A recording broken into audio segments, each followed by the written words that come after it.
আসসালামু আলাইকুম। I hope I am audible. আজকে আমরা হচ্ছে ইকোনমিক্সের লেকচার 3, দ্যাট ইজ কস্ট, এটা নিয়ে একটু পড়া ট্রাই করব। তো কস্ট পড়ার আগে আমরা হচ্ছে কিছু বেসিক জিনিসপত্র নিয়ে আলোচনা করব। কস্ট কী জিনিস, কস্ট কয় প্রকারের কস্ট আমরা সাধারণত পেয়ে থাকি, তারপরে আমরা টাইম পিরিয়ড নিয়ে আলোচনা করব, আমরা ফ্যাক্টরস অফ ইকোনমি নিয়ে কিছু আলাদা করে আলোচনা করব। এরপরে আমরা হচ্ছে শর্ট টার্ম কস্ট কয় কী আছে, লং টার্ম কস্ট কী কী আছে এটা একটু দেখব। কস্ট প্রত্যেকটা বিভিন্ন ধরনের কস্টের কার্ভ দেখতে হবে। প্রত্যেকটা যত ধরনের কস্ট আছে ওগুলোর অ্যাভারেজ একটা আছে, আর হচ্ছে আপনার একটা মার্জিন আছে। আমরা এই দুটো দেখবো। এইগুলা দেখলে আমাদের মোটামুটি পড়াশোনা বলতে গেলে ওভার। তো আমরা হচ্ছে শুরু করতে পারি। ফার্স্টেই আমরা যে জিনিসটা নিয়ে আলোচনা শুরু করবো সেটা হচ্ছে হোয়াট ইজ কস্ট, বা কস্ট কাকে বলে, বা কস্ট জিনিসটা কি। সাধারণ ভাষায় কস্টকে এমনভাবে এক্সপ্লেইন করার চেষ্টা করা হচ্ছে যে কস্টকে আমরা খুব সহজ ভাষায় বলা যেতে পারে যে হচ্ছে, আমি আগে একটু একাডেমিক টার্মটা বলি, হ্যাঁ, সহজ ভাষা আপনারা সবাই বুঝবেন। আমি একাডেমিক টার্ম মানে যেটা পরীক্ষার খাতায় লেখা যেতে পারে এরকম জিনিসপত্র বলি। তাহলে কস্ট, কস্টকে বলা হচ্ছে, কস্ট ইজ প্রোডাক্ট প্রডিউস করতে, একটা প্রোডাক্টকে প্রডিউস করতে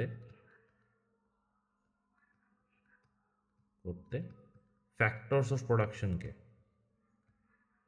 ফ্যাক্টরস অফ প্রোডাকশনকে আমার যেই মানে তাদের কন্ট্রিবিউশন ওয়াইজ, ঠিক আছে, তাদের কন্ট্রিবিউশন ওয়াইজ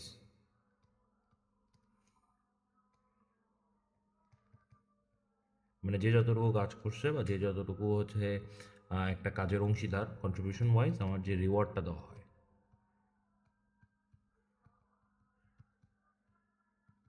হ্যাঁ, এটাকে আমি বলতেছি আমার কস্ট। এই কস্টটাকে আপনি যদি আরেকভাবে ইউজ করে বলতে চান তাহলে এটাকে বলা হতে পারে যে প্রোডাকশনের টোটাল এক্সপেন্ডিচার, ঠিক আছে। এটাকে শর্টকাটে আমি বলতে পারি প্রোডাকশনের এর টোটাল এক্সপেন্ডিচার,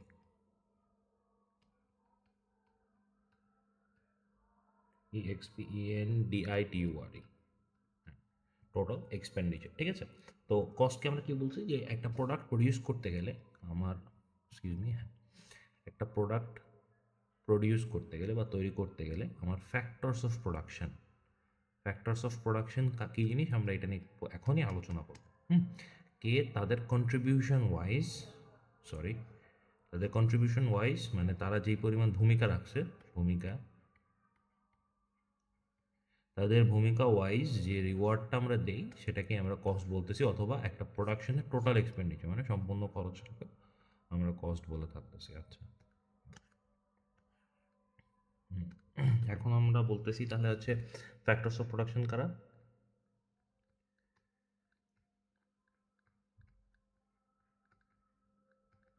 বলা হচ্ছে যে আমার চার ধরনের সাধারণত ফ্যাক্টরস অফ প্রোডাকশন থাকে। এক নাম্বার হচ্ছে আমার ল্যান্ড, দুই নাম্বারকে আমরা বলতেছি হচ্ছে লেবর,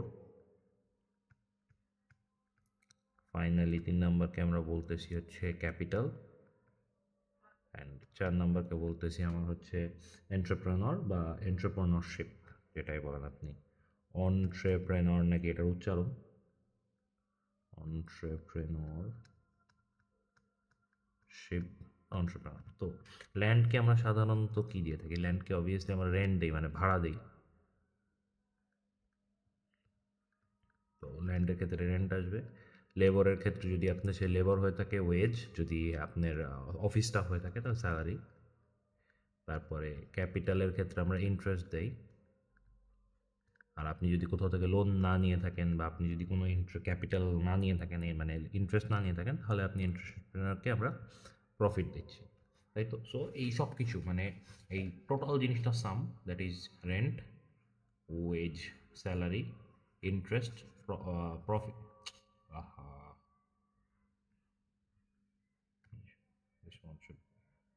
হ্যাঁ, তো আমার,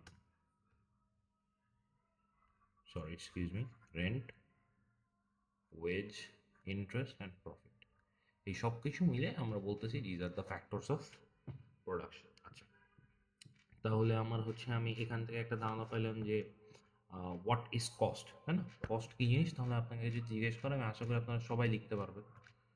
তাহলে আমরা হচ্ছে কস্ট কী জিনিসের আলোচনা করা হয়ে গেল। তাহলে what is cost, basic question, একেবারে basic question, what is cost. তো আপনি কস্ট বলতে পারবেন যে আমার ফ্যাক্টরস অফ প্রোডাকশনকে তাতে কন্ট্রিবিউশন ওয়াইজ আমরা যে রিওয়ার্ড দিয়ে থাকি সেটাকে আমরা বলছি কস্ট। এখন কস্ট কয় ধরনের, টাইপ অফ কস্ট বা কস্ট কয় ধরনের, আমরা সাধারণত এটা দেখি যে কস্ট তিন ধরনের হয়ে থাকে। একটাকে আমরা বলতেছি মানি কস্ট, একটাকে বলতেছি অপরচুনিটি কস্ট, আর একটাকে আমরা বলতেছি হচ্ছে রিয়েল কস্ট। তো মানি কস্টটা খুব বেসিক একটা জিনিস। মানি কস্ট আমাকে বলা হচ্ছে যে monetary form of payment in order to produce commodity. এই জিনিসটাকে বলা হচ্ছে let's get this guy in black. Money কস্টকে বলা হচ্ছে monetary form of payment to produce commodity. মানে এইটা হচ্ছে আপনার আসল জিনিস, ঠিক আছে? এটা এই বাকি দুইটা হচ্ছে থিওরিটিক্যাল, এটাও থিওরিটিক্যাল টিএইচ, এটাও থিওরিটিক্যাল একটা জিনিস, but this one is practical, মানে দিস ইজ দ্য বস মানি। মানে আপনার আসল যে কস্টটা সেটা হচ্ছে এইটা, ঠিক আছে? দ্যাট ইজ আপনি মনিটারি ফর্ম অফ পেমেন্টে আপনি যেই টাকাটা দিচ্ছেন, বা আপনি হচ্ছে মানে টাকা যেটা দিচ্ছেন অ্যাকচুয়ালি, আপনার একটা যে কমোডিটি প্রডিউস করার জন্য আপনি যে টাকাটা খরচ করতেছেন বা যেই টাকাটা দিচ্ছেন সেটাকে আমরা মানি কস্ট বলতেছি। হুম, তাহলে মনিটারি কস্ট কয় ধরনের? মনিটারি কস্ট আবার দুই ধরনের, একটা হচ্ছে এক্সপ্লিসিট, EXPLICT, একটা হচ্ছে ইমপ্লিসিট। হুম, এক্সপ্লিসিট আর ইমপ্লিসিট কস্টে আমরা আসবো, তার আগে আমরা অপরচুনিটি কস্ট একটু বলে নিই।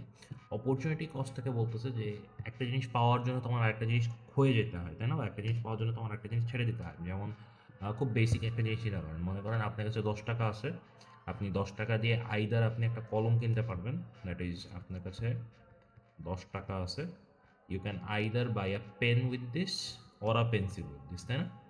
এখন আপনি তো 10 টাকা আছে, দুইটার দামই 10 টাকা, পেনের দামও 10 টাকা, পেন্সিলের দামও 10 টাকা, আর আপনার কাছে লিমিটেড অপশন আছে, সেটা ইজ আমার যে কোনো একটা আমি কিনতে পারবো। I can either buy the pen or I can buy the pencil. এখন আপনার কী করতে হবে? এখন আপনার দেখতে হবে যে আপনার জন্য কোনটা মোস্ট সুইটেবল, ঠিক আছে?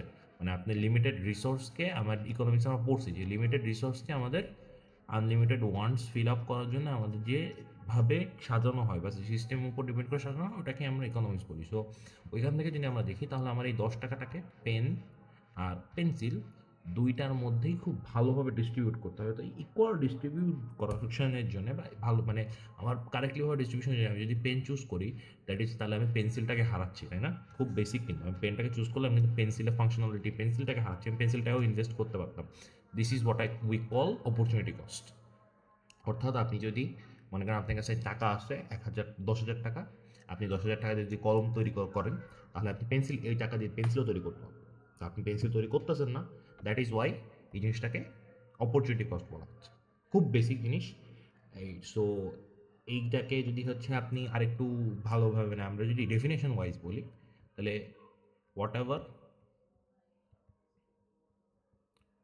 Must be given up,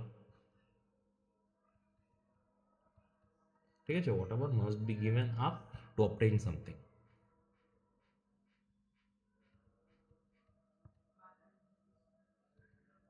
okay, what is real cost? Real কস্টটা কি? রিয়েল কস্টকে বলা হচ্ছে যে অল ইফোর্ট, এটাকে রিয়েল কস্টের আরেকটা নাম আছে, সেটাকে বলা হচ্ছে সোশিয়াল কস্ট অফ প্রোডাকশন। আমরা এই জিনিসটা একটু লিখি, দিস ইজ ভিভিআই। রিয়েল কস্টের আরেকটা নাম হচ্ছে সোশিয়াল কস্ট অফ প্রোডাকশন। হ্যাঁ, তো social of cost of production what, এই জিনিসটা কি? এই ভদ্রলোক বলতেছে, এই বললাম দুটোই থিওরিটিক্যাল, তো এটাও খুব থিওরিটিক্যাল জিনিস, যে all efforts, all efforts or sacrifices gone by বা আন্ডারগন বাই, আচ্ছা এটা চলে গেছে না, সরি। তো ব্ল্যাক পেন, ব্ল্যাকের জায়গায় আছে thickness-টা, আমি এটাকে 0.5 0.4 mm করি। all efforts undergone by assume R sacrifice, efforts are এখানে একটা word আছে sacrifice, by all members of society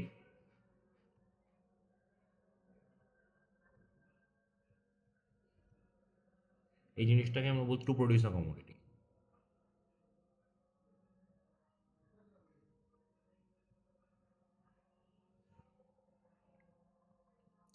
বেরি হয়ে গেল।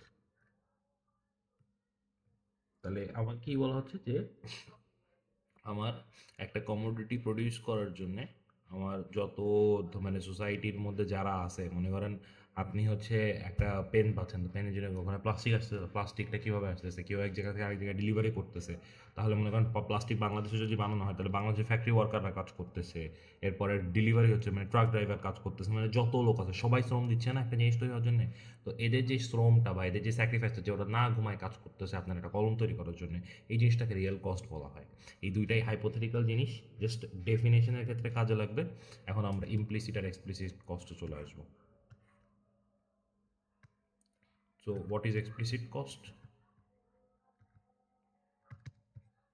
এক্সপ্লিসিট কস্টকে বলা হচ্ছে যে direct payment to produce goods, direct payment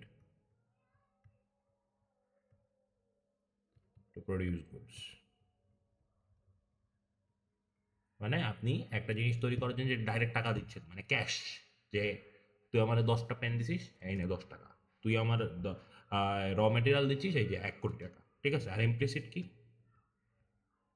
implicit হচ্ছে আপনি যদি, যে মালিক, ঠিক আছে, মালিক যদি নিজের কোনো রিসোর্স ব্যবসায় ব্যবহার করে, বা earning of employed resource in of owner in business, ঠিক আছে, earning of employed resource belonging to the owner, জিনিসটাকে বলা হচ্ছে earning of employed resource. Employed মানে যেটা কাজে লাগানো হয়, হ্যাঁ, employed resource belonging to the owner.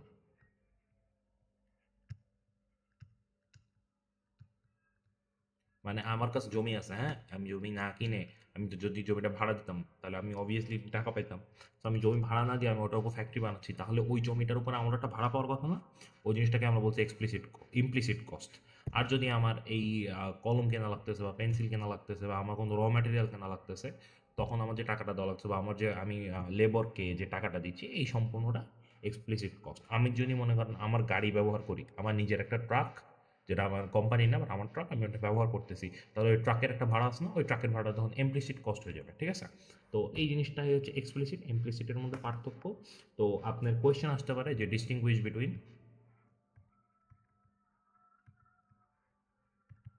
Between implicit and explicit cost.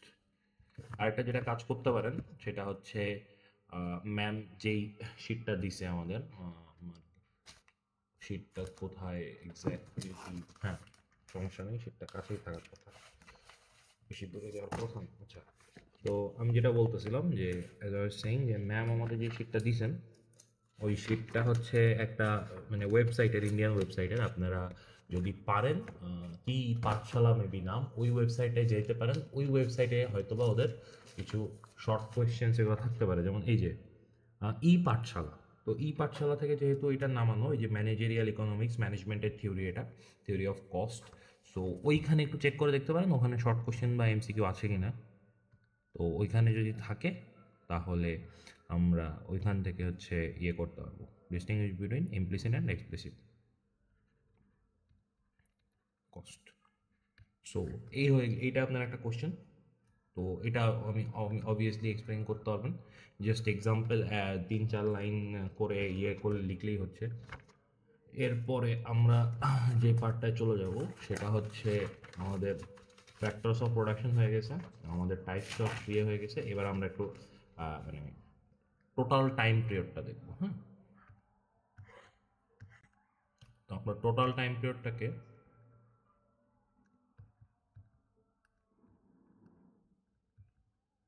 এটাকে দুইটা ভাগে ভাগ করি। একটা হচ্ছে আমার শর্ট টার্ম অবলিক রান, আর একটা হচ্ছে লং টার্ম অবলিক রান। তো লং টার্ম বা লং রান আর আচ্ছা, আজানটা শেষ হয়নি কি? আমরা আজান শেষ হওয়ার পরে আবার এখান থেকে স্টার্ট করব। আমরা ছিলাম শর্ট টার্মে আর লং টার্মে। তো শর্ট টার্মে বলা হচ্ছে যে শর্ট টার্মে আমার হচ্ছে ফিক্সড ফ্যাক্টর থাকবে আর ভ্যারিয়েবল ফ্যাক্টর থাকবে, আর লং টার্মে আছে খালি ভ্যারিয়েবল ফ্যাক্টর থাকবে।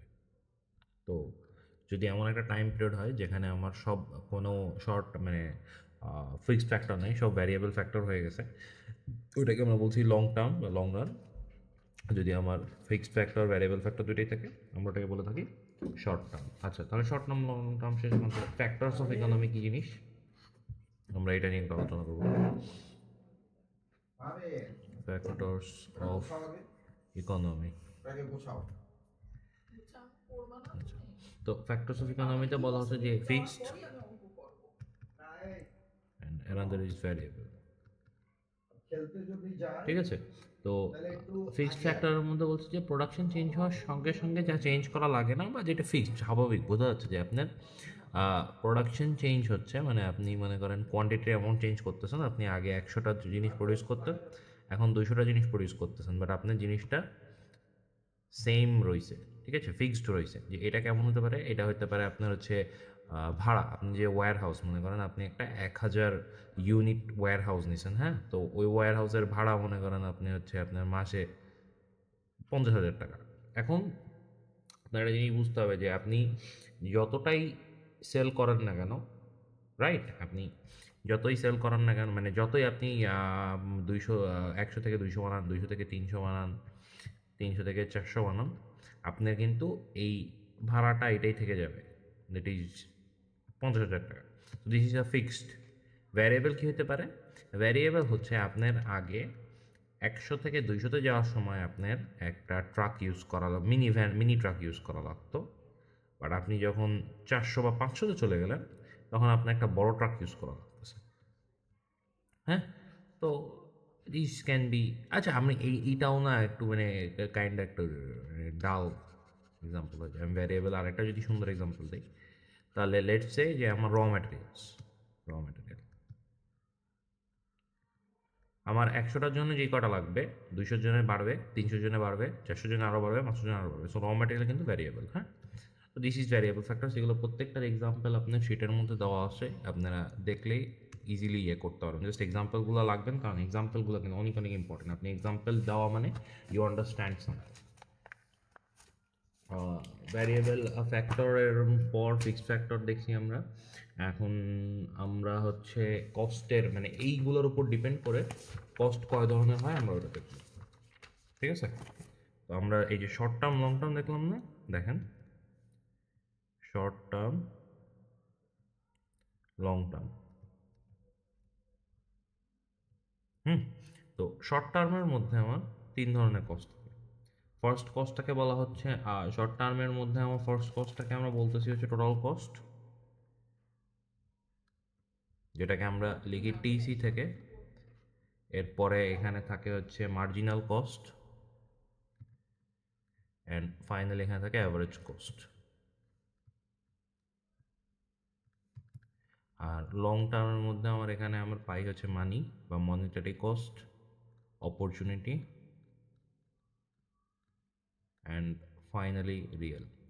তো আমরা অলরেডি এই দুইটা দেখছি, মানি কস্ট দেখছি, অপরচুনিটি কস্ট দেখছি। আমরা এখন যেটা দেখবো সেটা হচ্ছে total cost, marginal cost, average cost. So what is TC, what is AC, and what is MC? TC, AC, MC তিনটা term, TC, AC, MC. Okay, so what TC basically is, but total cost basically is the sum of all expenditures to get a given volume of output. খুব basic একটা জিনিস, আমি লিখি যদি এখানে লাল কালি দিয়ে, হ্যাঁ, সাম অর্থাৎ যোগফল অফ অল এক্সপেন্ডিচার্স, মানে সব খরচ। সাম অফ অল এক্সপেন্ডিচার্স কি জিনিস? টু গেট, পাওয়ার জন্য কি পাওয়া? গিভেন ভলিউম, মানে ভলিউম বলতে হচ্ছে অ্যামাউন্ট, ভলিউম অফ প্রোডাক্ট বা আউটপুট। তো sum of all expenditures to get given volume of output, এটাকে আমি বলছি টোটাল কস্ট। তাহলে টিসি হলো, হোয়াট ইজ এসি? এসি আরও বেসিক একটা জিনিস। এসিকে বলা হচ্ছে মানে to sum AC is, it is total cost by quantity.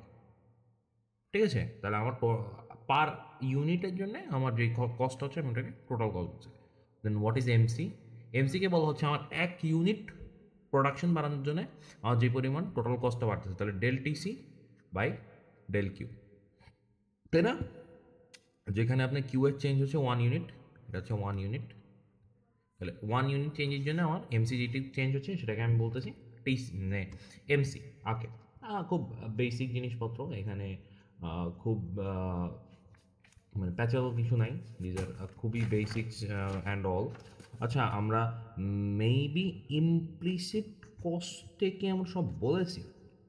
Hmm, implicit cost, explicit cost, হ্যাঁ, রিয়েল কস্ট আরেকটা নাম, সোশিয়াল কস্ট আছে গো।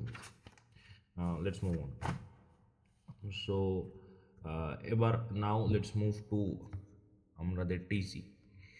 সো টিসিকে বলা হচ্ছে TC can be divide into two form, that is fixed factor, মানে fixed cost plus variable cost.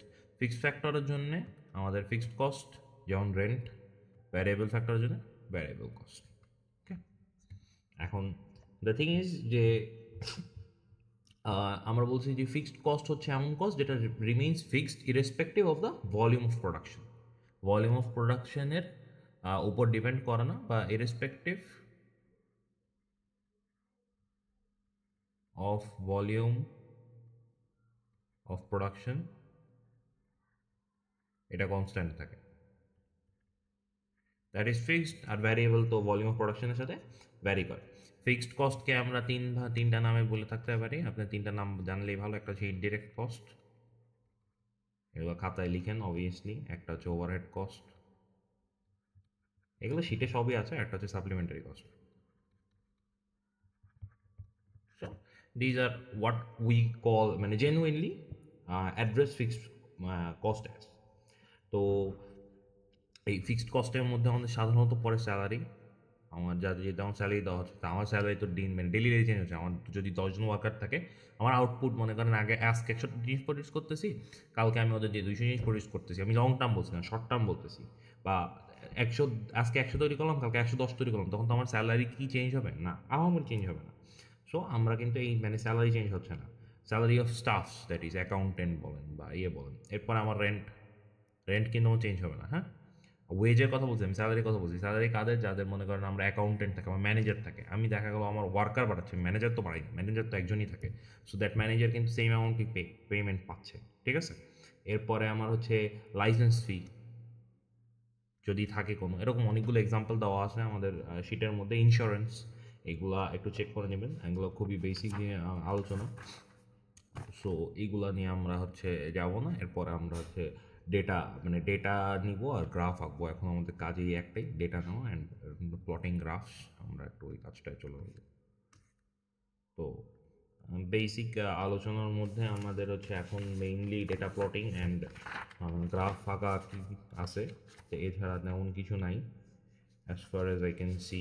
তো আমরা সবার আগে যেই মানে গ্রাফটা শিখবো, দ্যাট ইজ ফিক্সড ফ্যাক্টরের গ্রাফ। আমি ফিক্সড ফ্যাক্টরটাকে আমি যদি একটু আরেকবার আঁকি, তাহলে অ্যাজ ইউ ক্যান সি আমরা ফিক্সড ফ্যাক্টরকে বলতেছি যে হচ্ছে আমার যদি দিস ইজ, আমরা সবাই জানি যে এটা যদি আমার হচ্ছে কোয়ান্টিটি হয় অ্যান্ড এটা যদি আমার কস্ট হয়, তাহলে কোয়ান্টিটি যখন আমার 0, ফিক্সড ফ্যাক্টরের কস্ট কিন্তু আপনার 100, কারণ এটা হচ্ছে আপনার ওয়েজ, মানে আপনি যখন প্রোডাকশন করেন নাই, বাট আপনি ভাড়া তো দেওয়া লাগতেছে। আপনি যখন বিজনেস শুরু করছেন, আপনার প্রোডাকশন শুরু হয়নি, বাট আপনি যখন দোকানটা ভাড়া নিচ্ছেন বা জায়গাটা ভাড়া নিচ্ছেন, ভাড়া দেওয়া লাগতেছে। তো দ্যাট ফিক্সড কস্টটা ফিক্সড কস্ট থেকে যাবে। ঠিক আছে, ফিক্সড কস্ট। এটা যখন হচ্ছে আপনার 10 হয়ে গেল, তখন এটা 100 থাকবে।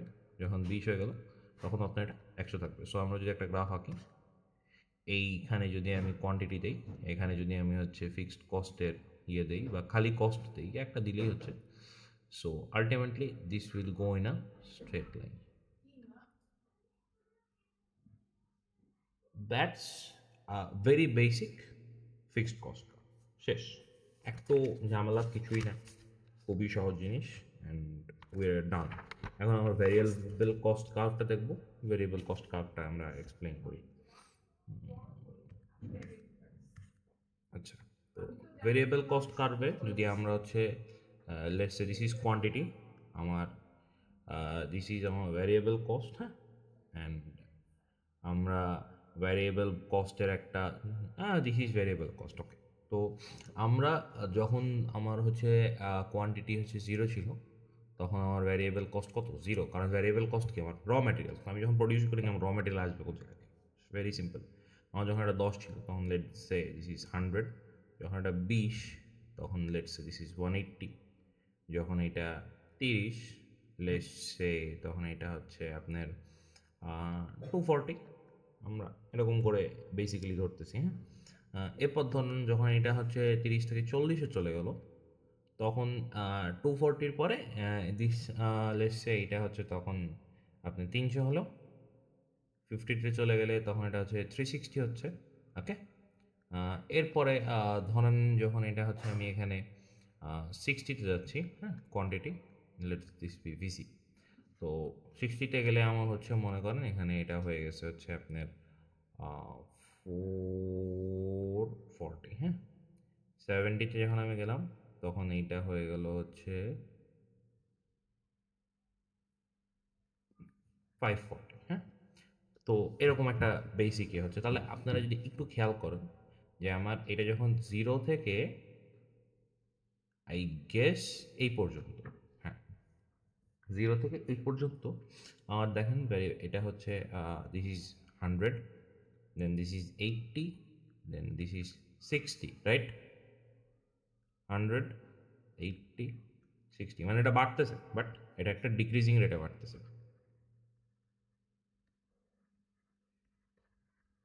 এরপরে দেখেন 40 থেকে 50, এই যে এই দিস ইজ 60, এই রেঞ্জটাও 60 করে বাড়তেছে, তাই না? তো এই জিনিসটাকে বলা হচ্ছে দিস, মানে এটা হচ্ছে কনস্ট্যান্ট, হ্যাঁ, কনস্ট্যান্ট। এরপরে দেখেন এখান থেকে মানে 50 থেকে 60-র এই ডিফারেন্সটা হচ্ছে আমার প্রায় দিস ইজ 80, এখানে আমার ডিফারেন্স আবার 100, দ্যাট মিনস এখানে আবার ইনক্রিজিং করতেছে। নাও ভ্যারিয়েবল কস্টটা ইনক্রিজিং ডিফারেন্সে বাড়তেছে, হ্যাঁ। তো হোয়াট ইজ দ্য রিজন, বা এই রিজনটা করার আগে আমরা একটা গ্রাফটাকে নিই, তারপরে আমরা রিজনটা দিব। তো let's just plot the graph. So এইখানে যদি আপনি কোয়ান্টিটি নেন, এখানে যদি আমার কস্ট দেন, তাহলে প্রথমে আপনার জিনিসটা ডিক্রিজিং, মানে আমার কোয়ান্টিটি যত বাড়বে তার তুলনায় কস্ট কম বাড়বে। This is the decreasing curve, হ্যাঁ। আচ্ছা, বিভিন্ন কালার দিয়ে আঁকলে এটা ক্লিয়ার হবে। Let's say this is the decreasing curve. এটা হচ্ছে এই যে এই পার্টটার জন্য, এই পার্টটার জন্য this is the decreasing curve. এইবার আমার কনস্ট্যান্ট কার্ভটা আসবে, হ্যাঁ। তো কনস্ট্যান্ট কার্ভটা কীরকম হবে? কনস্ট্যান্ট কার্ভটা অবভিয়াসলি এরকম একটা স্ট্রেট লাইন যাবে, কনস্ট্যান্ট কার্ভ। এরপর লেটস সে যে আমরা ইনক্রিজিং কার্ভটা দিব, ইনক্রিজিং কার্ভটা দিব, ইনক্রিজিং কার্ভটা আমরা কী কালার দিই? এটা ব্লু কালার দিই। সো এইটা হচ্ছে এরকম করে, মানে অল্প কোয়ান্টিটি বাড়ার সঙ্গে সঙ্গে আমার কস্ট অনেক বেশি, মানে variable cost, actually variable cost অনেক বেশি চেঞ্জ হয়ে যাচ্ছে। So this is a basically a VC curve. এটাকে আপনি অনেকভাবে আঁকতে পারেন। এটা কিন্তু 0 থেকে শুরু হবে, হ্যাঁ, একটু মাথায় রেখে। তো this is basically something like this, বা সামথিং লাইক, হ্যাঁ, this is basically something like this. আপনি এরকম আঁকলেই হচ্ছে। তো দ্যাটস আ ভ্যারিয়েবল কার্ভ। এখন দ্য কোয়েশ্চেন ইজ, বা যে সাধারণ প্রশ্নটা সবার মাথায় আসে যে আমার এই পার্টটা ডিক্রিজিং রেটে কেন বাড়তেছে, এই পার্টটা কনস্ট্যান্ট রেটে কেন বাড়তেছে, এই পার্টটা ইনক্রিজিং রেটে কেন বাড়তেছে?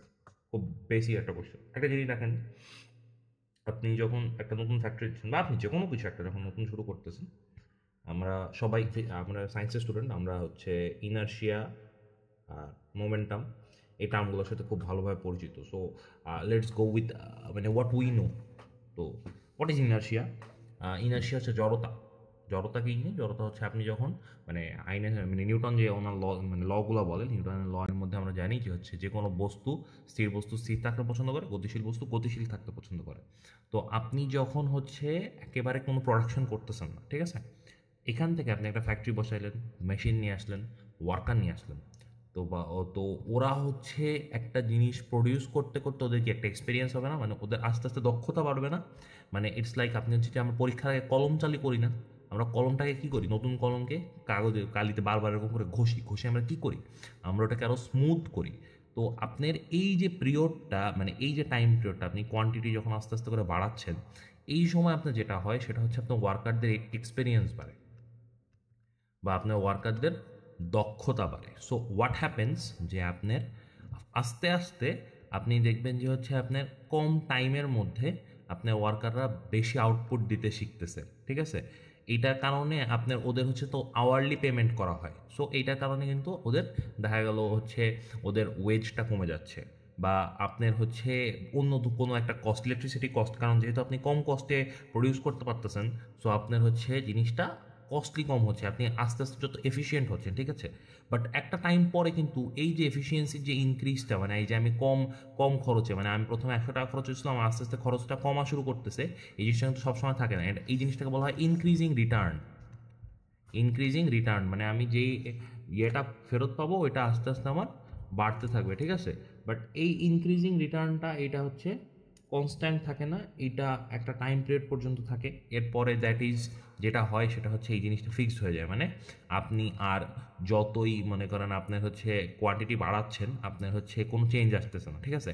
এক টাইম পরে এই জিনিসটা মানে আপনি একই অ্যামাউন্ট অফ, মানে আপনি হচ্ছে দেখা গেলো কোয়ান্টিটি বাড়াচ্ছেন, বাট আপনার কস্ট বেড়ে যাচ্ছে, ঠিক আছে। আপনার ভ্যারিয়েবল কস্ট হচ্ছে আস্তে আস্তে করে বাড়তেছে। কারণ কি, কারণ এখন একটা ফ্যাটিক কাজ করা শুরু করতেছে, কোনো কিছুই কিন্তু মানে মানে সব সময় ইয়ে করে না, আপনার ওয়ার্কার আস্তে আস্তে ঢিলা হচ্ছে, বা আপনার মেশিনটা আস্তে আস্তে হচ্ছে আপনার স্লো হওয়া শুরু করতেছে। কারণ একটা মেশিন তো 24, মানে আপনাকে পুরো টার্ম ধরে একটা 100% এফিসিয়েন্টভাবে কাজ করবে, এটা তো চিন্তা করাও মানে সম্পূর্ণ দক্ষতা নিয়ে কাজ করবে, এটা চিন্তা করাও ইজ ভেরি স্টুপিড থিং, তাই না।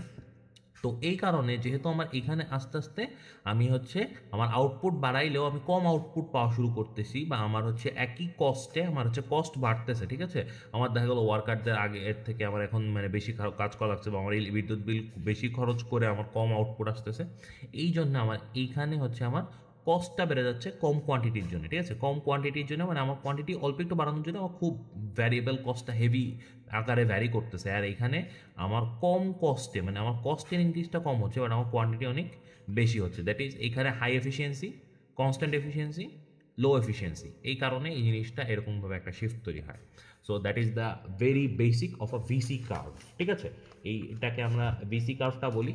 অ্যান্ড এরপরে আমরা ভিসি কার্ভের সাথে আমরা আরও কিছু কার্ভগুলোকে অ্যাড করবো, ভিসি কার্ভের সাথে আমরা আরও কিছু মানে আর দুইটা কার্ভ অ্যাড করলে আমরা এটা একটা খুব ক্লিয়ার একটা চেহারা পাবো। Let's say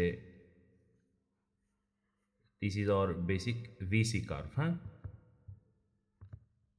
this is a VC curve। মজার বিষয় আমার ফিক্সড, তাহলে আমার ফিক্সড কস্ট কার্ভটা কেমন হবে বা এফসি কার্ভটা কেমন হবে, this is the FC curve, হ্যাঁ, কনস্ট্যান্ট, হ্যাঁ। এখানে আমার কোয়ান্টিটি, দিস ইজ কস্ট। এখন তাহলে আমার টোটাল কস্টটা কেমন হবে, আমরা জানি total cost TC is equal to FC plus VC, তাই না।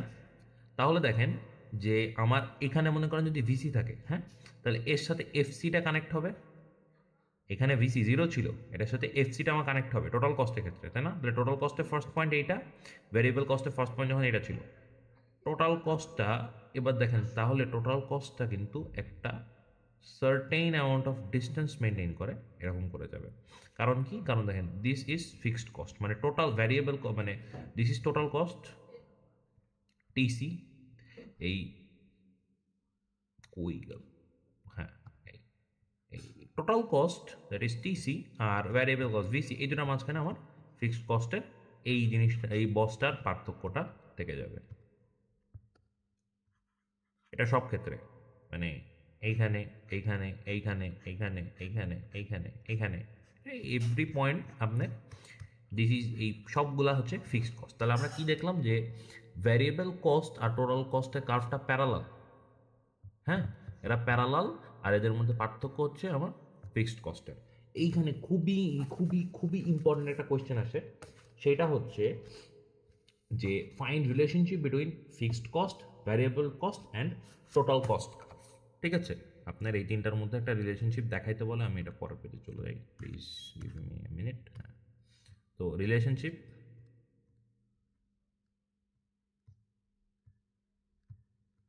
between TC, FC and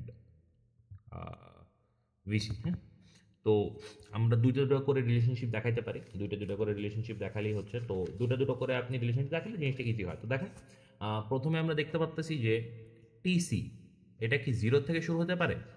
never zero. আরেকটা জিনিস নেভার জিরো কেটা, সেটা হচ্ছে FC, variable cost equal to zero. First point. Second point, TC আর এফসি ইন্টারসেক্ট করে।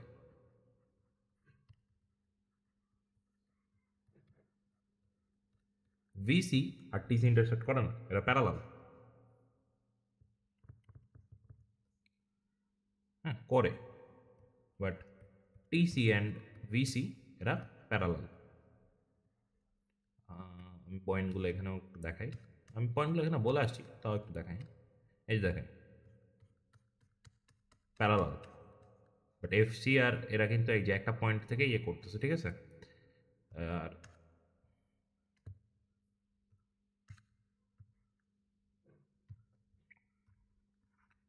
টিসি আর ভিসি এর ডিস্টেন্স কনস্ট্যান্ট। টিসি আর এফসি অ্যান্ড এফসি এর ডিস্টেন্স ইনক্রিজিং। কেন ইনক্রিজিং সেটাও দেখাই। দেখেন, আগে কি ছিল? এইটুক ছিল, এরপরে এইটুক হয়েছে, এইটুক, এইটুক, এইটুক, আস্তে আস্তে বাড়তেছে, তাই না? তাহলে ইনক্রিজিং। এরপরে কি আছে যে TC will take the curve of VC, মানে আমার total cost curve will take curve of VC. ও খালি ফিক্সড কস্টের যে জায়গাটা ওইখান থেকে শুরু করবে, মানে ও একটা হাইট থেকে শুরু করবে। যেহেতু প্যারালাল, তাহলে শেপ কী হবে? সেম হবে। বেসিক ম্যাথামেটিক্স, খুব কঠিন আহামরি কিছু না। হ্যাঁ, বেসিক ম্যাথামেটিক্স জিনিসপত্র আলোচনা বলা এখানে। আর প্রোডাকশন না থাকলে এফসি থাকবে না, বাট মানে ভিসি থাকবে না, অ্যাভারেজ কস্ট পার। আচ্ছা, এগুলো সবই আমরা বলছি, খুবই বেসিক জিনিসপত্র আলোচনা করা। এখানে তেমন কিছু আর নাই।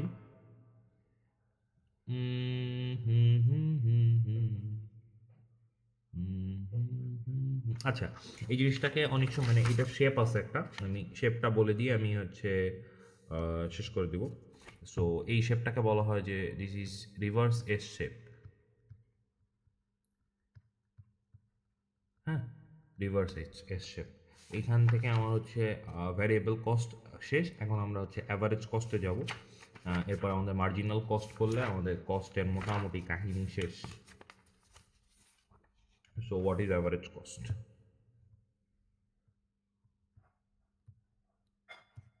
অ্যাভারেজ কস্ট কি? অ্যাভারেজ কস্ট কি কোয়েশ্চেনটা যদি আসেন, তাহলে আমাদের চলে যেতে হয় যে আমরা আগেই দেখছি যে অ্যাভারেজ কস্ট বা AC is equal to total cost by quantity. তাহলে অ্যাভারেজ কস্ট ইকুয়াল টু আমরা কি লিখতে পারি দেখেন তো? টিসি সমান আমরা কি জানতাম? Fixed cost plus variable cost by quantity. এটাকে লেখা যায় এসি সমান সমান FC by Q plus VC by কি, কিউ লেখা যায় না? তাহলে or AC is equal to, দেখেন, fixed cost by total quantity, তাই না? তাহলে total cost by total quantity ছিল অ্যাভারেজ কস্ট। টোটাল কস্ট ভাগ total quantity equal to average cost. Fixed cost by total quantity equal to average fixed cost. Variable cost by total quantity equal to average variable cost. That is AFC plus AVC. এই জিনিসটাকে বলা হচ্ছে average cost equation. আমাদের একটা question আসতে পারে, কোয়েশ্চেনটা একটু নোট ডাউন করবেন please. Drive average cost equation from total cost equation. কীভাবে ড্রাইভ করবেন দেখাই দিচ্ছি, খুবই সহজ প্রসেস, একেবারে মাথা খাওয়ানো কিছু নেই। S equal to FC plus VC, সব সাইডে কিউ দিয়ে ভাগ করে দেন। TC by Q equal to FC by Q plus VC by Q. তাহলে আমরা লিখতে পারি A TC equal to FC plus AVC. শেষ, 3 লাইনের একটা ম্যাথ। খুব সহজ জিনিস, বেসিক জিনিসপত্র। আচ্ছা, এখন কার্ভে আমরা হচ্ছে মানে মেইন জিনিসে যাই, দ্যাট ইজ আওয়ার গ্রাফ। গ্রাফগুলো অনেক বিরক্তিকর, আই নো, কিছু করার নেই, ভেরি ডিসগাস্টিং কিছু গ্রাফ থাকে। তো ফার্স্টে আমরা একটা, এটা দুইটা মানে এটা সাধারণত মানে যেটা আমাদের হচ্ছে অ্যাভারেজ ফিক্সড কস্ট যেটা আছে, আমরা সবার আগে এএফসি কার্ভটা দেখব। এএফসি, যেই ঝামেলাটা হয় যে দুই ধরনের সাধারণত জিনিসটা হয়ে থাকে, একটা হচ্ছে শর্ট টার্ম আর এটা হচ্ছে লং রান। হ্যাঁ, তো শর্ট রানে মানে আমরা যদি হচ্ছে শর্ট রান একটা চিন্তা করি, শর্ট রানের ক্ষেত্রে আপনি একটু দেখেন যে এএফসি ইকুয়াল টু কি আমার fixed cost by total quantity. এখন এই জিনিসটা কি কনস্ট্যান্ট না? এটা কনস্ট্যান্ট, বাট এইটা কি ডিক্রিজ হচ্ছে না? তাহলে এদের রিলেশন কি? AFC is inversely proportional to 1/Q। আর যখন যত এটা বাড়বে তত এটা কী হবে? কমবে না? এখন দেন এটা কনস্ট্যান্ট, দিস ইজ কনস্ট্যান্ট, তাহলে এটা ইনভার্সলি প্রপোর্শনাল, তাহলে কিউ বাড়লে এএফসি কমবে। তাহলে আপনি যত এইদিকে যাবেন এএফসি কী করবে? তত কমবে না? তাহলে আমার কার্ভটা হবে কীরকম? আমার কার্ভটা হবে এরকম, but never zero, never zero. হ্যাঁ, this is the very basic of a average fixed cost curve, cost quantity. কাহিনী আছে, কাহিনী হইতেছে এর সম্পূর্ণ জিরো হয়ে যাওয়ার কথা, বাট কোনো এক কারণে এটা সম্পূর্ণ জিরো হয় না। এখন সম্পূর্ণ জিরো হয় না কেন? মানে একটা পয়েন্টে যাওয়ার পরে এটা আবার বাড়া শুরু করে, লাইক এই জিনিসটা একটা পয়েন্টে যাওয়ার পরে মানে এটা আমি হচ্ছে মানে অনেক টাইম পরে মানে this become something like this. The question is Y, very simple question. সেটা হচ্ছে আপনি একটা মনে করেন গুদাম নিছেন। হ্যাঁ, দিস ইজ লেটস সে কি আঁকতেছি ভাই, this is let's say your গুদাম। সো এইখানে আপনি 1000 ইউনিট আপনি ইয়ে করতে পারেন, আপনার এটার রেন্ট হচ্ছে 50,000 টাকা বা 50K আমরা যেটাকে বলে থাকি। একটা জিনিস হিসেবে দেখেন, আপনি যখন 1000 ইউনিট প্রডিউস করতেছেন আপনার, তাহলে আপনি স্টোর করতে পারছেন, দ্যাট ইজ 50K। আপনি প্রোডাকশন যখনই 1000 ইউনিট থেকে 1100 ইউনিট, দ্যাট ইজ 1000 ইউনিট থেকে যখন আপনি 1100 ইউনিটে যাবেন, আপনার this warehouse is not sufficient enough for you, you have to get a what larger warehouse, যেখানে আপনার 5000 ইউনিট বা 5K আপনার হচ্ছে ক্যাপাসিটি। তো যার 5K ক্যাপাসিটি তাকে আপনি অবভিয়াসলি 50K টাকা দিলে হবে না, তাকে আপনার অবভিয়াসলি 1 লাখ বা 100K রেন্ট দিতে হবে, তাই না? তাহলে আপনার কি ফিক্সড কস্ট বেড়ে গেল না? তো এমনই একটা টাইম পিরিয়ড পরে আপনি যখন এক্সপ্যানশন করবেন, আপনার বিজনেস বাড়াবেন, তখন আপনার হচ্ছে এই ফিক্সড কস্টটা বাড়তে থাকে। ফিক্সড কস্ট বাড়তে বাড়তে এই জন্য তখন আর ফিক্সড কস্ট ফিক্স থাকে না, লং টার্মে ওটা ভ্যারিয়েবল কস্ট হয়ে যায়। সো আলটিমেটলি এই এফসি কার্ভটা এরকম করে উপরে ওঠে, হ্যাঁ, একটা টাইম পরে। বাট দ্যাট ইজ আমাদের হচ্ছে লং টার্ম কন্ডিশন, মানে লং রান কন্ডিশন। আমাদের ওটা মানে ধরা ছোঁয়ারই দরকার নেই, let's just bro you gone case. হ্যাঁ, ওটা আমাদের গোনার দরকার নেই। ওকে, এইটার এগেনস্টে যদি আমি এখানে একটা ফিক্সড কার্ভ আঁকি, বাঁকা হইতেছে সরি, এখানে কি কোনোভাবে লাইন টানার সুযোগ আছে? না, এখানে কোনো লাইন মাইন টানা এটি সেটা জানি না আমি কি, বাট অন থাকুক, কি দরকার ঝামেলা করার।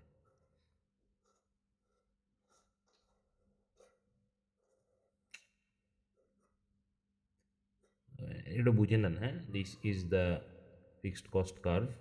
আর আমার এএফসি কিন্তু এই যে ব্ল্যাকটা, হ্যাঁ এই রেডটা এফসি না, এটা আবার কেউ ভুল করে এফসি বানায়নি না, এটা বোঝানোর জন্য বলছি, এটা বুঝে দিই।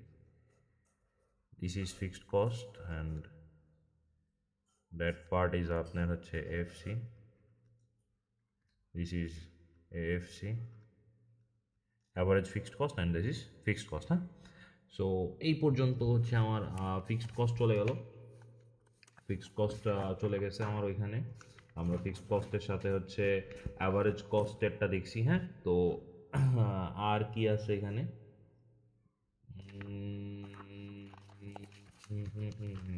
হ্যাঁ, তো আমরা এইটা এখানে দেখছি, এটা ক্লিয়ার করছি, অ্যাভারেজ ফিক্সড কস্ট আমরা দেখছি। সো আচ্ছা, এএফসির এখানে একটা জিনিস দেখতে হবে, সেটা হচ্ছে আপনি যদি একটু খেয়াল করেন যে এই আমি দুটো সেগমেন্ট দেখাই, যে এইখানে দেখেন এই জিনিসটা কি একটু খাড়া না? খাড়া খাড়া মানে কি দেখেন, অল্প কোয়ান্টিটি, মানে এখানে কোয়ান্টিটি খুব সামান্য চেঞ্জের জন্যে আমার কি পরিমাণ দেখেন, কি পরিমাণ আমার এই এই রাইট সাইডে চেঞ্জ হচ্ছে, অনেক বেশি চেঞ্জ হচ্ছে না? তাহলে এইখানে খাড়া মানে অল্প চেঞ্জের জন্যে, অল্প চেঞ্জের জন্যে অনেক, মানে অল্প কোয়ান্টিটি চেঞ্জের জন্য অনেক বেশি এভিসি চেঞ্জ করে এই পার্টটায়। বাট এই পার্টটায় দেখেন, এই পার্টটায় কত গাদা কোয়ান্টিটি চেঞ্জ হয়েছে, বাট আমার এভিসি চেঞ্জ মানে এটা কম। ঠিক আছে, আমার এখানে কিন্তু মানে আপনি একটা টাইম পরে আপনি যখন কোয়ান্টিটি ইয়ে করতে থাকবেন, মানে ওই জিনিসটা ডিভাইড হইতে হইতে এখন মানে এত ছোট হয়ে যায়, তখন জিনিসটা রেঞ্জ অনেক ইয়ে হয়ে আসে। সো এইটাই আর কি। এছাড়া আমার এখানে তেমন কিছু নাই। এরপরে হচ্ছে আপনি যেটা দেখবেন যে হচ্ছে মানে কোয়েশ্চেন করে ওয়াই অ্যাভারেজ, মানে cost curve is U shaped, তাই না? তো আমরা তো এখানে দেখলাম মানে average cost curve U shape কেন, আমরা হচ্ছে ওইটা মানে এটা সাধারণত কোয়েশ্চেন আসে যে অ্যাভারেজ কস্ট কার্ভ এটা ইউ শেপ কেন। এটা খুব বেসিক কোয়েশ্চেন। আমরা average cost curve U shape কেন, আমরা ওইটায় যাব। তো ওইটা যাওয়ার আগে আমরা হচ্ছে, বা কোয়েশ্চেন করে যে হচ্ছে ওয়াই অ্যাভারেজ, মানে কোয়েশ্চেন আসতে পারে যে হচ্ছে why average cost curve is never zero. এটার কারণ হচ্ছে টাইম, একটা টাইমের পরে ফিক্সড কস্টটা যেটা থাকে শর্ট টার্মে ওটা হচ্ছে ভ্যারিয়েবল কস্ট হয়ে যায়। সো ভ্যারিয়েবল কস্ট হয়ে যাওয়ার পর ওটা আবার বাড়া শুরু করে, আমি তো আপনাদের দেখাইছি। So it can never be zero. ঠিক আছে, ওটা একটা টাইম পরে আবার ওর জায়গা মতো চলে আসবে, it can never be zero. খুব বেসিক। ওকে, এখন আমরা আরেকটু আগাই। আমরা ফিক্সড কস্ট পড়ছি, এখন আমাদের আসতে হবে ভ্যারিয়েবল কস্টে। হ্যাঁ, এভিসি। তো এভিসির যে কাহিনীটা, এভিসির কাহিনীতে আমাকে বলতেছে যে এভিসি মানে একটা টাইমে ও হচ্ছে ডিক্রিজিং রেটে, লাইক আপনি যতই কোয়ান্টিটি বাড়াচ্ছেন, আমার অ্যাভারেজ ভ্যারিয়েবল কস্ট, আমার ভ্যারিয়েবল কস্টে একটা কার্ভ দেখছিলাম। আমরা যদি যাই আগেরটায়, ওই পেজে, হুম, এখানে এখানে যদি আমরা একটু খেয়াল করি তাহলে দেখেন আমার প্রথমে ভ্যারিয়েবল কস্ট কত ছিল, 100। এটা কিন্তু ছিল 10, 80, 20, 60, 30। যখনই ভাগ করবেন 100/10, 10 হইল। 80/20 হইলো কত, কাটা কাটা 4। এবার 60/30 করলে কত, 2। সো দিস ইজ কমতেছে। এরপর একটা টাইম পরে ফিক্সড হয়ে গেছে। এবার দেখেন আবার বাড়া শুরু করছে, কত করে বাড়ছে এখানে দেখেন তো, 40। এখানে আছে কত, 60, তাই না? তো সো এই জিনিসটাই যে এখানে, এরপরে এই যে এখানে হয়ে গেল 100, এখানে মনে করেন হচ্ছে, সো এটা হচ্ছে মনে করেন আপনার অ্যাভারেজ কস্ট হচ্ছে মানে ফিক্সড কস্ট জন্য 540 জন্য এটা হচ্ছে 70। তো আমার অ্যাভারেজ মানে কস্টটা এরকম করে একটা টাইম পর মানে হচ্ছে এরকম একটা শেপ নেয়। ঠিক আছে, ফার্স্টের দিকে ওই অ্যাভারেজ ভ্যারিয়েবল কস্টটা কমতে থাকে। ঠিক আছে, পার কোয়ান্টিটির জন্য, মানে পার ইউনিট কোয়ান্টিটির জন্য। মনে করেন আমার আগে হচ্ছে 10টার জন্য যেমন 100 ছিল, ঠিক আছে, তারপরে 180টার জন্য যখন আমি এটাকে 20 দিয়ে ভাগ দিব তখন এটা 9 হয়ে যাবে। তারপরে 240কে যখন আমি 30 দিয়ে ভাগ দিব তখন 240/30 কাটাকাটি করলে আমার এখানে হচ্ছে মেবি আসে 8 1 8, 8 2 16, 8 6 24, তাহলে 8, তাহলে 10 9 8। ঠিক আছে, এই পর্যন্ত যায়, এটা আবার ফিক্সড হয়ে যাবে, মানে এই জিনিসটা এরকম করে কমবে, ফিক্সড হবে, আবার বাড়া শুরু করবে। এই পয়েন্টটা যেমন 540/70 করলে এই কাটা 7 7 7 7 14 7 21 7 28 7 42 7 49 7 8 56, তাহলে 7 8 মানে 8-এর থেকে একটু কম থাকবে আর কি। 7 8 56 এখানে যেহেতু, তাই না, 7 8 56, হ্যাঁ ঠিক আছে।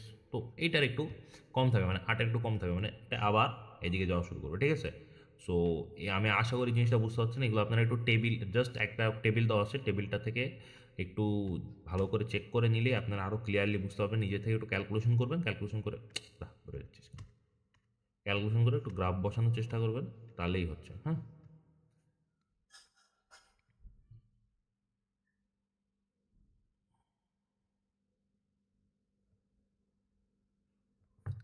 আচ্ছা, তাহলে আমরা মানে জিনিসটা আঁকি।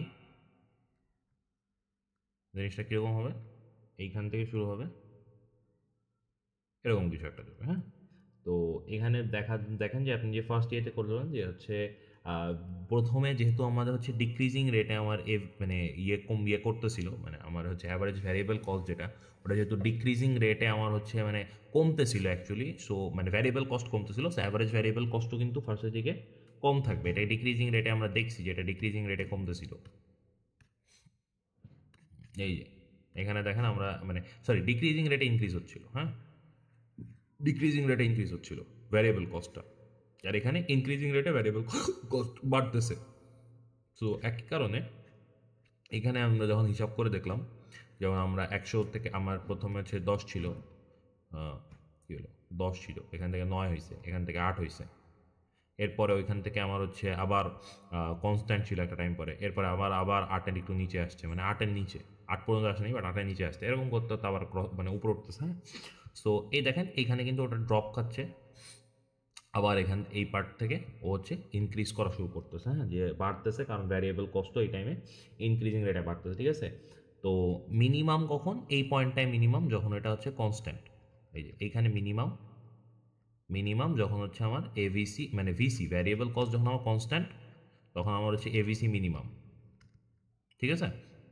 তো এইটাই এরপর তাহলে এইটা হচ্ছে আমার কী হয়ে গেলো, এটা হচ্ছে এভিসি কার্ভ হয়ে গেলো, এভিসি কার্ভ হয়ে গেলো। তাহলে এখন আসেন আমরা হচ্ছে একটু ভদ্রলোককে যাচাই করি, কাকে যাচাই করব, তিনটা কার্ভকে এক প্লটে বসাবো। তিনটা কার্ভকে এক প্লটে বসানোর জন্য আমি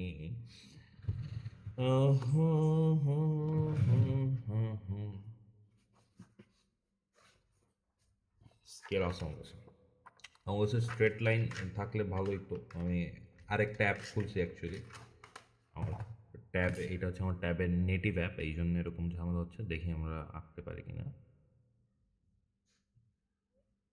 হ্যাঁ এই তো স্ট্রেট লাইন আঁকা গেছে, আমি স্কেল দিয়ে আঁকতেছি এটাকে। ইস,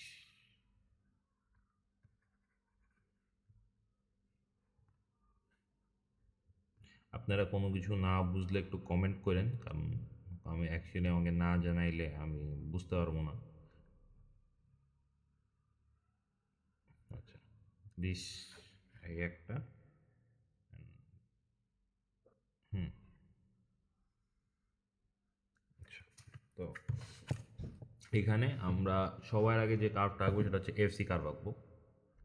এফসি কার্ভের আমরা কালার দিই হচ্ছে, এখানে তো আমরা নানান কালার ট্রাই করতে পারবো, লেটস গো উইথ পার্পল। কালি আসে না কেন, let's say this is the FC curve, হ্যাঁ, খুব এফসি কার্ভ ডিক্রিজিং রেটে ইয়ে হচ্ছে, একেবারে অ্যাকুরেট না, মানে একটা এরকম টাইপের আর কি দেখতে, খুব ভালো যে ইয়ে করছি তা না। এরপরে লেটসে আমরা ভ্যারিয়েবল কার্ভ টাকতেছি, let's put in red.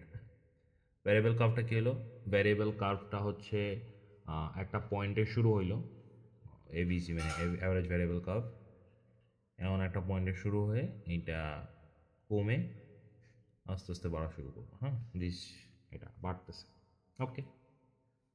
Average cost কার্ভটা কী করবে, অ্যাভারেজ কস্ট কার্ভটা অবভিয়াসলি আমার একটা ডিস্টেন্স মেনটেন করবে, এর থেকে একটা পার্থক্য নিয়ে তৈরি হবে, তাই না, জিনিসটা আরেকটা কালারে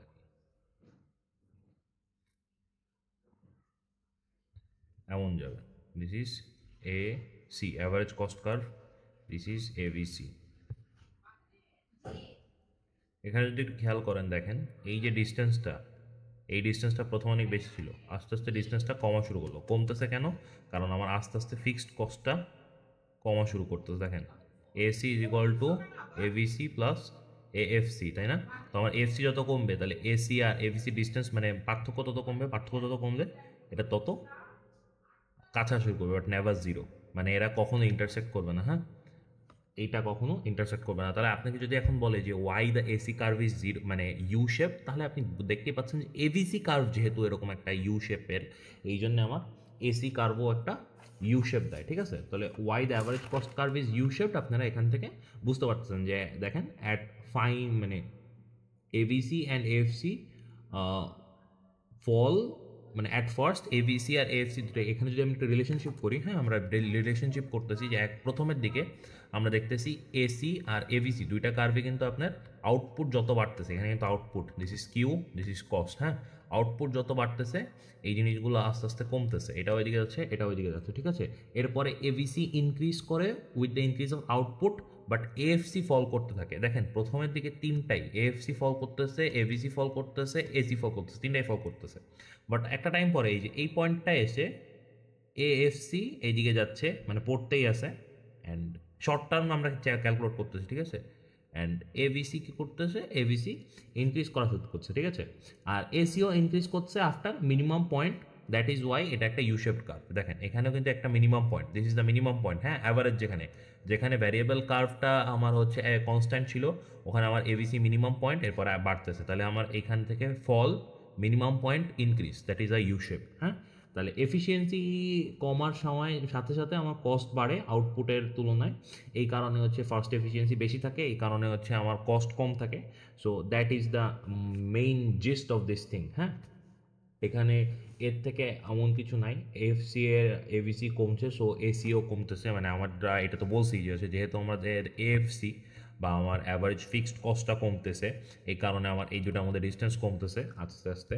এরপর আমরা দেখেন যে এএফসি আর এভিসি মিনিমাম, মানে সো মানে একটা পয়েন্টে হচ্ছে মিনিমাম চলে আসে। সো এই পয়েন্টে হচ্ছে আমার মানে আমার এএফসি ফিক্সড কস্ট যখন মিনিমাম হয়ে যায় তখন হচ্ছে আমার অ্যাভারেজ কস্ট আর অ্যাভারেজ ভ্যারিয়েবল কস্টের ডিস্টেন্সটাও মানে এসি মিনিমাম হয়ে যায় একটা টাইমে। আর এএফসি ডিক্রিজ করতে থাকে বাট এভিসি ইনক্রিজ করে একটা রেটে, ঠিক আছে। আর আরেকটা জিনিস সেটা হচ্ছে but the rate of increase of ABC is more than AFC decreasing rate, so AC is always more than ABC. আপনার কি বলা হচ্ছে যে আমার এভিসি যেই রেটে মানে হচ্ছে ইনক্রিজ করতেছে, হ্যাঁ, এইটা হচ্ছে সব সময় আপনার হচ্ছে এএফসি এর ডিক্রিজিং রেটের থেকে বেশি। আমার এএফসি ডিক্রিজিং রেটের থেকে সবসময় বেশি, এই কারণে এসি সবসময় এভিসির থেকে বড় হবে। মানে আমার এসি ইকুয়াল টু মনে করেন এভিসি আর এএফসি, তাই না?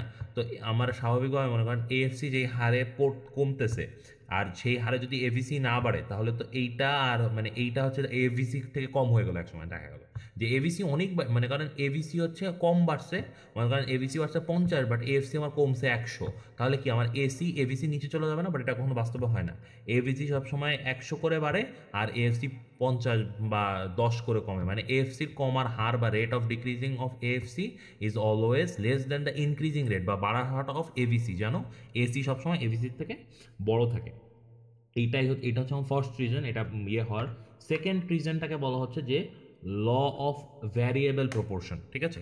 এটাকে বলা হচ্ছে ল অফ ভ্যারিয়েবল প্রপোর্শন, মানে ইউ শেপ কেন, ঠিক আছে। আমরা কিন্তু ওই কোয়েশ্চেনটাই আছে যে why the average cost curve is U shape, ঠিক আছে। সেকেন্ড রিজনটাকে বলা হচ্ছে ল অফ ভ্যারিয়েবল প্রপোর্শন।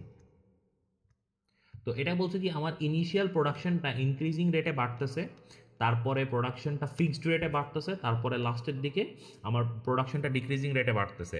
এটা তো আমরা বলছি যে আমার ফার্স্ট এফিসিয়েন্সি বেশি থাকে, প্রোডাকশন ইনক্রিজিং রেটে বাড়ে, এরপর আমার ফিক্সড হয়ে যায়, এরপর আস্তে আস্তে এফিসিয়েন্সি কমতে থাকে, এই কারণে এরকম হয়। তো ওয়েন ভ্যারিয়েবল ফ্যাক্টরস আর ফিক্সড ফ্যাক্টরস আর combined in a short run, মানে আমার যখন হচ্ছে ভ্যারিয়েবল ফ্যাক্টর আর ফিক্সড ফ্যাক্টরকে আমি শর্ট রানে ইয়ে করি, তখন the production in the initial stage with increase, ঠিক আছে।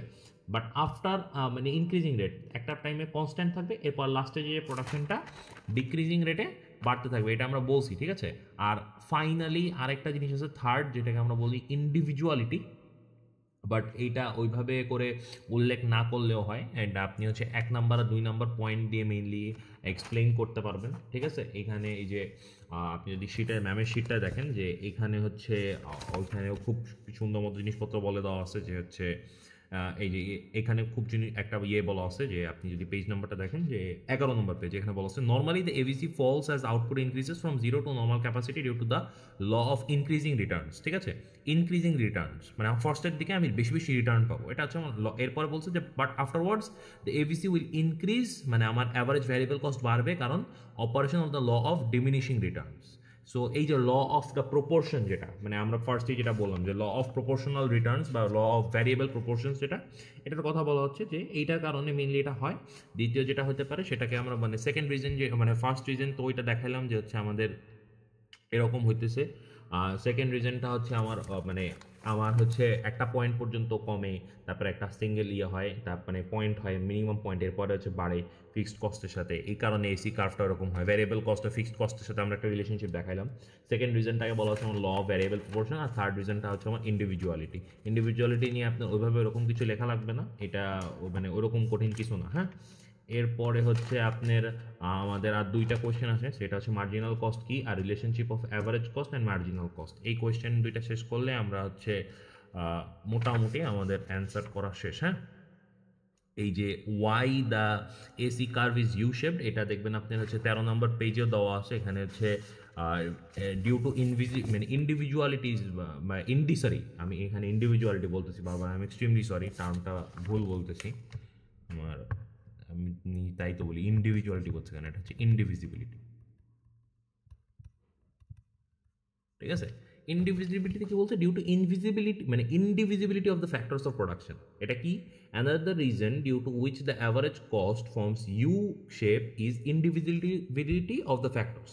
মানে কি, যে when in short term period a firm increases its production due to indivisibilities of fixed factors, it gets various internal economies. In these economies, which cause the average cost curve to fall in the initial stage, when these fixed factors are fully utilized by the firm, then cost of production begins to rise again. So AC increases. It can be seen in the figure below. আমি বুঝতে পারতেছি জিনিসটা আপনারা কেউ বুঝেন নাই, so আমি একটু এক্সপ্লেইন করি। যে এখানে বলা হচ্ছে যে ফার্স্ট মানে আমরা ব্রেকডাউন করলে জিনিসটা হচ্ছে বুঝতেই হবে। ফার্স্টলি জিনিসটা দেখেন যে when in short term period of a firm, তাহলে আমরা বলতেছি short term period, long term না, short term period of a firm increases its production বাড়াইলো। হ্যাঁ, ডিউ টু ইনডিভিজিবিলিটি মানে ইনডিভিজিবিলিটিস মানে ইনডিভিজিবল মানে কি, জিনিসটাকে ভাগ করা যাচ্ছে না, of fixed factors, it gets various internal economies. এখন ইন্টারনাল ইকোনমিক্স জিনিসটা কি, আর হচ্ছে ফিক্সড ফ্যাক্টর জিনিসটা কি, আমি যদি এগুলো একটু ডেফিনেশন দেখাই তাহলে হচ্ছে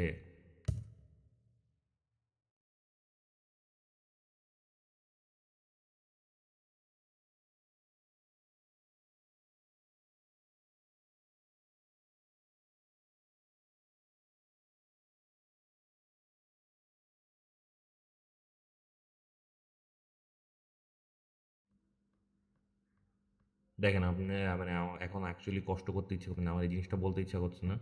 সো এইখানে যদি আপনারা একটু দেখেন, এটা এখানে খুব সুন্দর করে বলে দিছে, বাট আমি এখানে মানে ও খুব সুন্দর করে গুছায় বলবে, আমার এখন গুছায় মাথায় আসতেছে না জিনিসটা। সো আমি এখান থেকে দেখাচ্ছি। দেখেন কি বলছে, যে ইন্ডিভিজিবিলিটিস অফ ফ্যাক্টরস বলতে বোঝাচ্ছে refers to situation what the certain factors of production such as capital or specialised labour can not be easily divided into smaller units. ঠিক আছে, this factors often come in large indivisible chunks. For example, you can buy half a machine or half a manager, তাই না?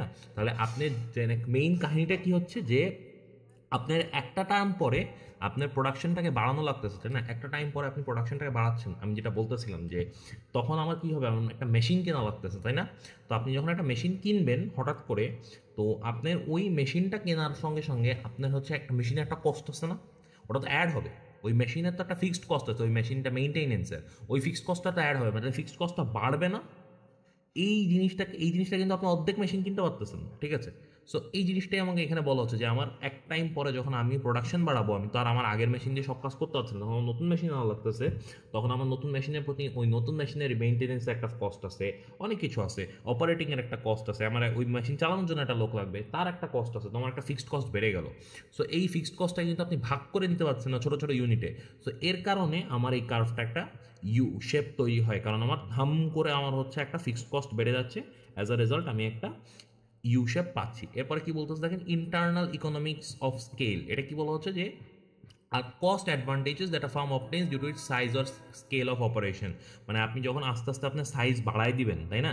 মনে করেন আপনি হচ্ছে bulk ফ্যাক্টরে যখন sell করা শুরু করবেন, ঠিক আছে, তখন কি হবে, আপনি মনে করেন আপনি আগে 1000 টাকায় জিনিস বিক্রি করতেন, মানে 1000টা ইয়ে বিক্রি করতেন, তখন হচ্ছে আপনার দেখা গেলো একটা ট্রাকের কাছে আপনি ভাড়া নিচ্ছেন, যে একটা ট্রাক নিচ্ছেন আপনি, তখন কিন্তু সে আপনাকে নর্মাল প্রাইসে দিবে।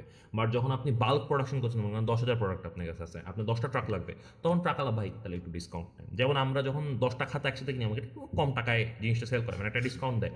সো এই একটা মানে আমি যখন প্রোডাকশন বাড়াবো, তখন আমি একটা ইয়ে পাবো, ইন্টারনাল একটা ইয়ে পাবো, কী জানি বলে অ্যাডভান্টেজ পাবো, মানে বড় প্রোডাকশনের জন্য, এইটা একটা ফ্যাক্টর প্লে করে। সো এর ছাড়া এখানে ইনিশিয়াল ডিক্লাইনের ক্ষেত্রে এখানে এই যে কিছু জিনিসপত্র বলা আছে, এগুলো আপনি যদি স্ক্রিনশট নেন, স্ক্রিনশট নিয়ে নিতে পারেন। ঠিক আছে, এখানে কোথা থেকে নেওয়া হয়েছে এটাও বলা আছে, বাট এখানে এত কিছু লেখা লাগবে না। ঠিক আছে, এত কিছু এখানে অনেক কিছু বলে দেওয়া আছে, এত কিছু লেখা লাগবে না। আপনার জাস্ট এই দুইটা পয়েন্ট আপনার এখানে জানা লাগবে। একটা হচ্ছে ইকোনমিজ অফ স্কেল, আর একটা হচ্ছে ডিসইকোনমিজ অফ স্কেল। আপনি এই দুইটা ইয়ে করলেই হচ্ছে। দেখেন ইনিশিয়াল ডিক্লাইন কি বলছে, when a firm starts small it has to purchase indivisible factors like machinery or hire specialized managers even if produces a small quantity। ঠিক আছে, this leads to high initial average cost as fixed cost associated with these indivisible factors are spread over a small output। মানে আপনার output কম, তাই না? আপনি দেখা প্রথমে যখন আপনি শুরু করতেছেন আপনার আউটপুট খুবই কম, কিন্তু আপনার কি হচ্ছে, আপনার মেশিনটা তো কিনা লাগছেই, ওটা তো কোনো উপায় নেই আপনার। তো আপনি কম আউটপুটের জন্য যেহেতু আপনার মেশিনের কষ্ট অনেক বেশি, তাহলে আমার ফিক্সড কষ্ট অনেক বেশি আসতেছে, যার কারণে আমার এই জিনিসটা স্মল আউটপুট থাকার কারণেও আমার প্রোডাকশন, আমার আউটপুট কম হচ্ছে, বাট আমার ফিক্সড কস্টটা মানে ফিক্সড কস্ট বেশি থাকার কারণে আমার অ্যাভারেজ ফিক্সড কস্ট বেশি আসতেছে। এই কারণে আমার ওই জিনিসটা একটা ডিক্রিজিং মানে ইনিশিয়াল ডিক্লাইনে যাচ্ছে। হ্যাঁ, as the firm increases it production it can utilise this indivisibilities of factors more intensively spreading the fixed cost over a large output. মানে আমার আগে দেখা গেলো যে 10টার জন্য আমার যে মনে করেন ওই মেশিনের যে ফিক্সড কস্ট ছিল, ঠিক আছে, এখন 100টার জন্য এটা ফিক্সড কস্টটা হয়ে গেছে। তাহলে আমার কি আগে যেখানে 10টা এক একটা প্রোডাক্টের ক্ষেত্রে মনে করেন আমি হচ্ছে একটা মেশিন কিনলাম, এবার আমি ওই মেশিনটা চালানো যে খরচ, ওইটা আগে আমার যদি ইনিশিয়ালি যদি আমার 10টা প্রোডাক্টের উপর দিয়ে যায়, আমার যখন 100টা প্রোডাক্ট হবে তখন আমি হচ্ছে কি করব, আমার ওই চালানোটার খরচ 100টা প্রোডাক্টে ভাগ করব। তাহলে আমার আস্তে আস্তে পার ইউনিট প্রোডাক্ট অ্যাভারেজ যেটা, এটা কিন্তু কমা শুরু করতেছে, তাই না? এই জিনিসটাকেই বলা হচ্ছে যে আমার প্রথমে যে আমার ইনিশিয়াল ডিক্লাইন। এরপরে কি হচ্ছে আপটার্ন কেন হচ্ছে, as the firm continues to grow it may encounter মানে ডিসইকোনমিজ অফ স্কেল। এটা কি diseconomies can rise from factors like আপনার হচ্ছে মানে managerial efficiency, coordination problem, different in controlling quality. মানে আমি যেটা বলতেছিলাম যে আপনি যত আস্তে আস্তে বড় করবেন আপনি এফিসিয়েন্সি কমবে, আপনার বিভিন্ন ধরনের ঝামেলা হবে। সো আলটিমেটলি জিনিসটা ওই এফিসিয়েন্সিতেই লিড করে। এখানে এত কঠিন করার কিছু নেই, আমি জাস্ট আমার এখন লিখতে ইচ্ছা করছিল না বলে আমি জেমিনাই দিয়ে দেখালাম। But the basic thing is that, যে হচ্ছে আপনার তিনটা মেইন পয়েন্ট আপনার বলতে হবে এখানে।